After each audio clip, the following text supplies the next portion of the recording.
Le jeu Switch Nintendo Labo propose de fabriquer des jouets à l'aide de planches carton prédécoupées. Idée de génie desservie par une réalisation en béton ou jeu en carton sans intérêt. Pour le savoir, on passe en revue les forces et les faiblesses de Nintendo Labo. Et on commence C+, avec l'aspect novateur et original. Car si les jouets vidéo existaient déjà bien avant Nintendo Labo, c'est la première fois qu'on vous propose de les créer vous-même de toutes pièces. Et sans transition de la création découle la question de la réalisation.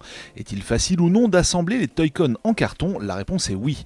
Les étapes animées pas à pas du tutoriel vous guideront pendant toute la durée du montage, difficile de faire plus simple.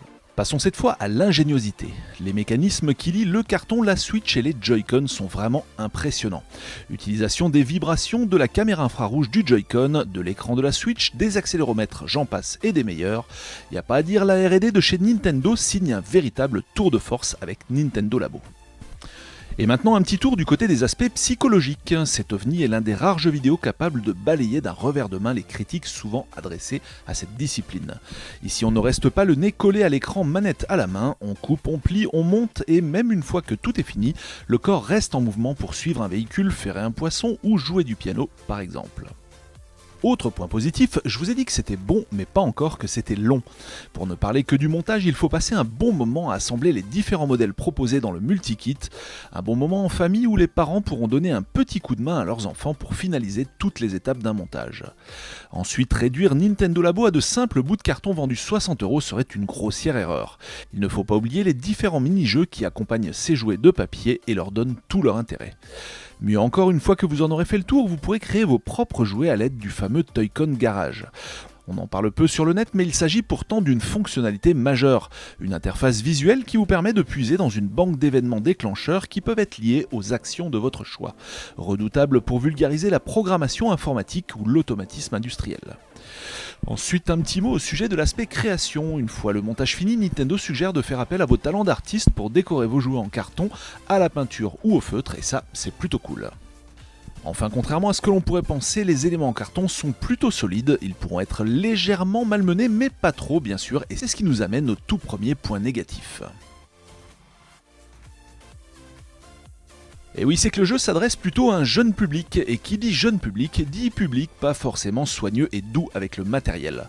Or le problème du carton dans ce cas précis, c'est assurément sa résistance mécanique en cas de mauvais traitement. Tenez, prenons l'exemple de la voiture radiocommandée, tout le concept repose sur ces pointes qui feront avancer le véhicule avec les vibrations des Joy-Con. Ces dernières ont rapidement été abîmées, ce qui a posé problème par la suite. Et puisqu'on en parle, on se questionne sur la possibilité de racheter une planche de carton à l'unité pour remplacer une pièce abîmée par exemple. Pour l'heure, Nintendo ne semble pas avoir envisagé cette possibilité, il faut donc racheter intégralement un kit pour remplacer un jouet dont l'une des pièces a été détériorée. Bon, au pire, on pourra sûrement compter sur les boutiques chinoises pour produire des clones de planches en carton bon marché dans un futur proche. Autre point négatif sans lien avec le précédent, certains jouets carton ne sont pas forcément démontables. Il ne faudra donc pas trop compter remettre tout à plat dans un objectif de transport ou de rangement, un exemple concret avec les œillets plastiques de la canne à pêche. Et pour boucler ce chapitre, si les mini-jeux sont vraiment sympas, variés et astucieux, avouons qu'on s'en lassera probablement plus vite qu'un jeu vidéo classique. Heureusement, l'atelier créatif Toy-Con Garage est là pour relancer l'intérêt du jeu. Bref, vous l'aurez compris, j'ai vraiment apprécié Nintendo Labo. Sorti de nulle part, le jeu se montre surprenant et fort bien réalisé. Contrairement aux critiques des rageux, Nintendo Labo est loin de se résumer à de vulgaires bouts de carton vendus au prix fort.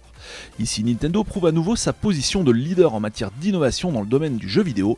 Voilà, vous savez presque tout. Si cette vidéo vous a plu, n'oubliez pas les habituels pouces bleus, partage et abonnement à la chaîne. Sur ce, salut à tous et à bientôt pour de prochaines vidéos.